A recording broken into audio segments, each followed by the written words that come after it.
Alright, we gotta look at this one. If you thought you knew already, maybe you missed this. I happened to see this one on the Nisi social channel, and it was eye-opening to say the least. Check her channel out after you watch this. Stewart has gone viral all over social media because he's been sharing some never-before-seen footage from the Trump rally. Now, Dave Stewart was right behind the fence and was right in front of the AGR building, so he was very close to Crooks. And because he was so close, after the shooting happened, he was actually detained by the FBI and they confiscated his phone. So that's why he didn't share his videos immediately, because he just didn't have his phone. I was gonna play just the video that he took, but I thought, you know what? Let me do an amalgamation of all of the different videos just so you can see Crooks from different angles and you can see just how long Crooks was visible for before he even fired the shots. Take a look. He's a valiant fighter. He's a great, great gentleman. So we're going to bring him up for it. Can we bring him up for a couple of minutes later? A little bit later. All right. You get ready, McCormick. You get ready. I'll get you up here. The world will see a vibrant Republican Party that is bigger, stronger, more confident, and more united than ever before. That's what we are. We're the most united party now. I'm watching the fake news go crazy because they're saying the Republican Party has not been united since Ronald Reagan like it is right now. It was united under Ronald Reagan the second time. It was very united. And they said there's never been anything like it. They've never seen a movement like this. Make America great again. You know, Joe Biden talks about we have to stop MAGA. MAGA means make America great again, Joe. It means make America great again. That's all we want to do. If he was doing his job, I wouldn't even be doing this. I'd be in some beautiful place. Cops surrounding this whole entire fucking building. Maybe the Pacific. Yeah, someone's on top of the roof. Look. There he is right there. Right There's there. something going on in this building. He's laying down. You see him? Yeah, he's laying down. And someone here with you fighting like hell to get us out of What's happening? And to make sure Oh my God. because if we do, we're going to make America. There's somebody in this building. Yeah, look. And it's There not he is. easy because we have millions and millions of people in our country that shouldn't be here. Dangerous people, criminals. We have criminals. We have drug dealers. We have people that should not be here. And it's much tougher than it happened. It's up here. In recorded history, we're the best border. In fact, if they could ever put up a chart, I don't know if they can do it. Do you guys have access to that chart that I love so much? You don't mind if I go off teleprompter, do you? Because these teleprompters are so damn boring, I try and explain that. Oh, there's it. Wow. You guys are doing it. They're getting better with time. My guys, take a look at that chart. Take a look at the arrow on the bottom. See the big red arrow, right? So that's when I left office. That was the lowest point, and that comes right from the government services, comes right out of Border Patrol. Take a look at that. So that arrow is the lowest amount of illegal immigration ever in recorded history into our country. And then the worst president in the history of our country took over. And look what happened to Make our yourself country. small, bro. I don't know what's going on. Probably 20 million people. And you know, that's a little bit old, that chart. That chart's a couple of months old. And if you want to really see something that's sad, take a look at what happened.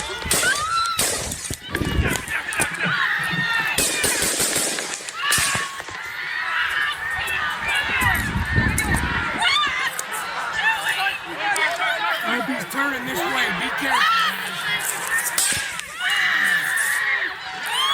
There was about 3 minutes between the time Crooks was visibly walking across the stage to the time he opened fire, yet the officers didn't take any meaningful action like, I don't know, getting Trump off of the stage. And keep in mind, there were snipers from local law enforcement in the building right next to that roof that had a clear vantage point of the roof. But of course, the snipers in that room just so happened to abandon their post right when Crooks was walking around on the roof. This is the official timeline of events. 10:30 a.m., 2 local law enforcement snipers are in position on the second floor inside the American Glass Research Building. 5:10 p.m., Crooks is first observed by one of the snipers, AGR Sniper 1, at the AGR building. 5:14 p.m., AGR Sniper 1 takes the below picture of Crooks. 5:28 p.m., AGR Sniper 1 takes the below picture of a bicycle and what appears to be 2 bags located near the AGR building. 5:32 p.m. AGR Sniper 1 spots Crooks looking at his phone and using a rangefinder. 5:38 p.m. AGR Sniper 1 sends a message to the sniper group about Crooks. 5:40 p.m. AGR Sniper 1 is told to call into command regarding Crooks. 5:41 p.m. AGR Sniper 1 calls into command and provides a description of Crooks and the rangefinder, as well as that Crooks was lurking around the AGR building. 5:49 p.m. Photos of Crooks are sent to Butler ESU Command. 5:55 p.m. Butler ESU Command confirms receipt of the photos and states they have been relayed on. 5:59 p.m. Butler ESU Command asks for the direction that Crooks is traveling. AGR Sniper 1 is initially unsure of the direction Crooks is traveling. 6:05 p.m. AGR Sniper 1 later communicates that Crooks is seen moving northeast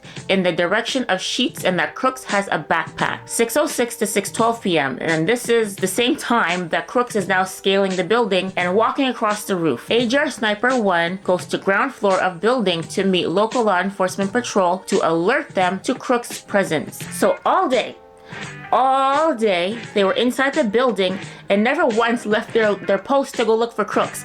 They're there texting, they're taking pictures. Oh, look at him over there, look, he's on the bench, look, he's on his phone, look, he's doing this, look, he's doing that. But they never left their post. As soon as he's walking across the roof of the building, they decide to go downstairs to look for him. You have a very, very hard time convincing people that what you're doing is right and that you're really smart. It really just doesn't make any sense. I strongly feel this was an inside job. Now keep in mind, the Trump rally was originally supposed to begin at 5 p.m., but he was an hour late. Now, Trump being late to a rally, it is not a unique event. He was 30 minutes late for his rally in Wisconsin, and he was 2 hours late for his rally in Texas. So that does happen sometimes. But considering that the rally was supposed to start at 5 p.m., you would think that Crooks would have been in position at 5 p.m. At 5:32 p.m., he was spotted using a rangefinder. So, how did he know he still had more time to prepare? Was he tipped off or was it just a lucky guess? What do you guys think? And there's been a lot of speculation about a second shooter because of the sound of the ballistics. Take a listen.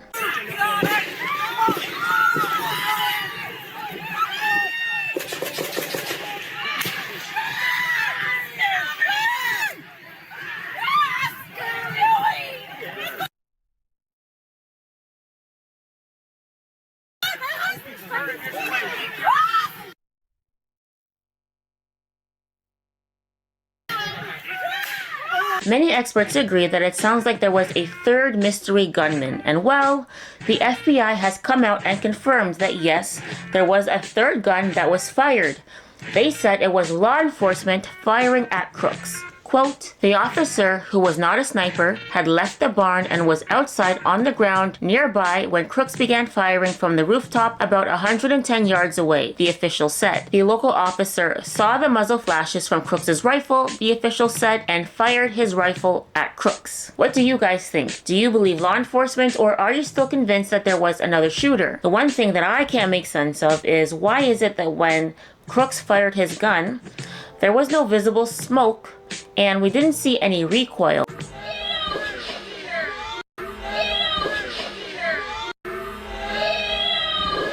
The man who took that video of Crooks on the roof coincidentally also got dash cam footage of Crooks entering the AGR grounds. Now, what's very interesting about this footage is that if you zoom in like really close and you squint your eyes like this and you take 2 deep breaths, you will then notice he isn't riding a bike. I thought he parked his vehicle. Was it a Hyundai Sonata? Was it a van? Did he fly in on a Dragon? I don't know at this point, but we were told he parked his explosives-filled vehicle about half a mile away and he rode his bike to the rally. Where's the bike? It is, of course, possible that he did ride his bike there. He left it under the tree and then he decided to go for a walk just to get some exercise. Or it is possible that that bike wasn't his. This Google Maps image shows where he was walking in that video, and that is the green mark. Now, the blue mark is where the bike was found abandoned after the rally. And according to Senator Ron Johnson, it is unclear what happened to the bicycle and bags after July 13th, 2024. Maybe Crooks had an accomplice. I mean, the police seem pretty interested in this guy on the day of the rally. Who is he? Is this Crooks? I mean, the person is not wearing the same outfit as Crooks, but it's possible he had a change of clothes. Or is this just another person who shares a resemblance to Crooks? If this isn't Crooks, why didn't they have that same energy when Crooks was walking around with a rangefinder? But you know what else boggles my mind?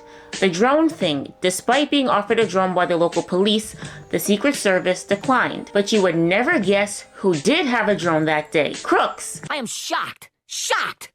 Well, not that shocked. So 2 hours before Trump was on stage, Crooks was flying a drone near the rally. Now, what's interesting about this is that most times when an important public official is in town, technology is used to prevent anyone from being able to fly a drone. You can't. I mean, I just know from living in D.C., you can't just operate drones around law enforcement. It freaks them out. No, or Don Jr. told me, and I think he said in one of his recent interviews, that when his father was at his house for like an event, like a family event and a party, that he wanted to put up one of his drones, and the software wouldn't allow the drone to even take off because a Secret Service detailee was in the vicinity.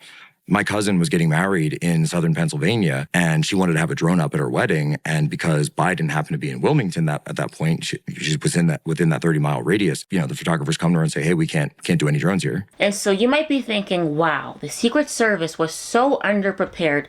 They didn't even have anyone there to prevent a drone from flying. Records of the day show that there was a counter unmanned aerial surveillance operator on site. Was there? And why did that person not prevent Crooks from being able to use a drone? So again, questions about the Secret Service's performance are better directed to those other reviews. What I can tell you when it comes to drones is that Crooks himself had a drone, and I'm prepared to answer questions here today about the shooter and his use of the drone. So he didn't answer the question, and neither has the Secret Service. If you had someone there whose job it is to prevent drones from flying, why didn't that person do their job? In my opinion, Trump was set up. I personally believe they purposefully set up the circumstances to allow for Crooks to do this. And even the way the media has reported Crooks speaks volumes. Rather than use more recent pictures of Crooks, they show us images of him in high school. He's a 20-year-old man, not a teenage boy, and they want us to believe he was this loner loser who had no friends and he acted alone, telling us he was mercilessly bullied in school, and then releasing videos like this.